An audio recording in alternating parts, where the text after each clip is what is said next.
Jika kita ingin melihat kualitas keislaman seseorang, lihatlah di mana ia saat adzan subuh berkumandang.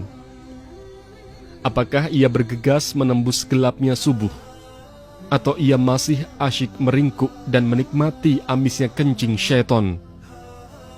Dalam sebuah riwayat dikatakan bahwa mereka yang bangun subuhnya kesiangan, maka syaitan telah mengencingi telinganya.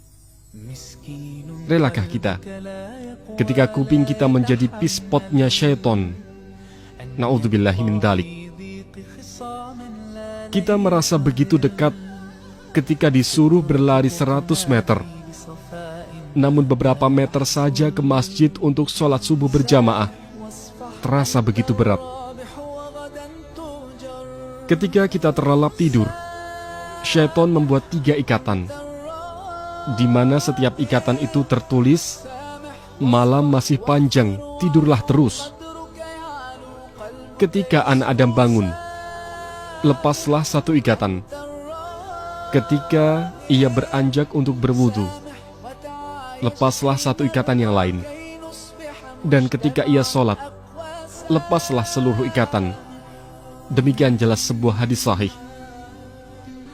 Tetap tidur di waktu pagi dan menjadikan telinga ini tuli akan seruan muadzin bisa menyebabkan kemiskinan.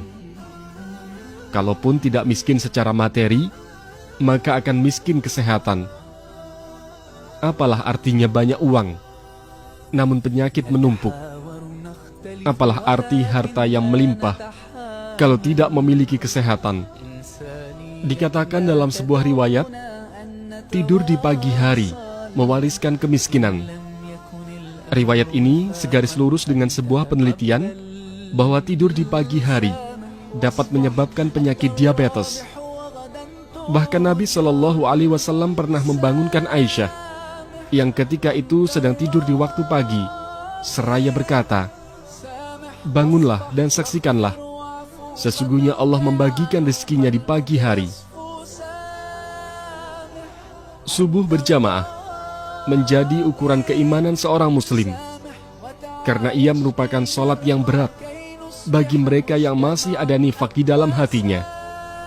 Nabi Shallallahu Alaihi Wasallam bersabda, "Inna afqala salatin 'alal munafikina salatul isya'i wa salatul fajri, walau ya'lamuna ma fihima la'atauhuma walau habwa." Sesungguhnya salat yang paling berat dilaksanakan oleh orang-orang munafik adalah salat isya dan salat subuh.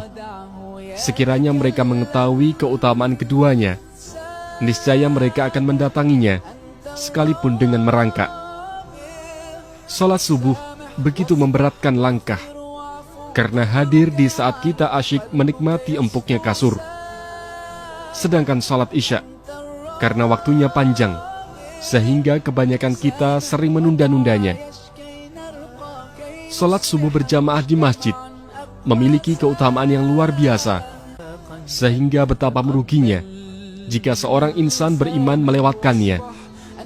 Jika kita sanggup salat subuh berjamaah di masjid, tentu mudah bagi kita untuk menunaikan salat-salat lainnya dengan berjamaah.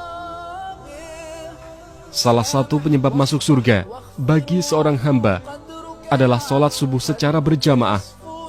Rasulullah Shallallahu Alaihi Wasallam bersabda, "Man shallal bardaini dakhalal jannah." Barang siapa yang mengerjakan salat bardain, yaitu salat subuh dan asar, maka dia akan masuk surga. Jangan berbicara Islam terlalu tinggi kalau kita tak mampu berjamaah subuh di masjid. Jangan berharap masuk surga kalau salat subuh kita masih kesiangan. Mari kita buat hari kita ceria dengan mengawali bangun pagi.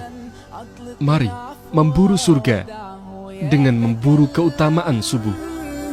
سامح أنت الراغب سامح واصفح واغفر واعفو قدرك يعلو قلبك يصفو سامح أنت الراغب سامح وتعايش كي نرقى كي نصبح مجتمعا أقوى. سامح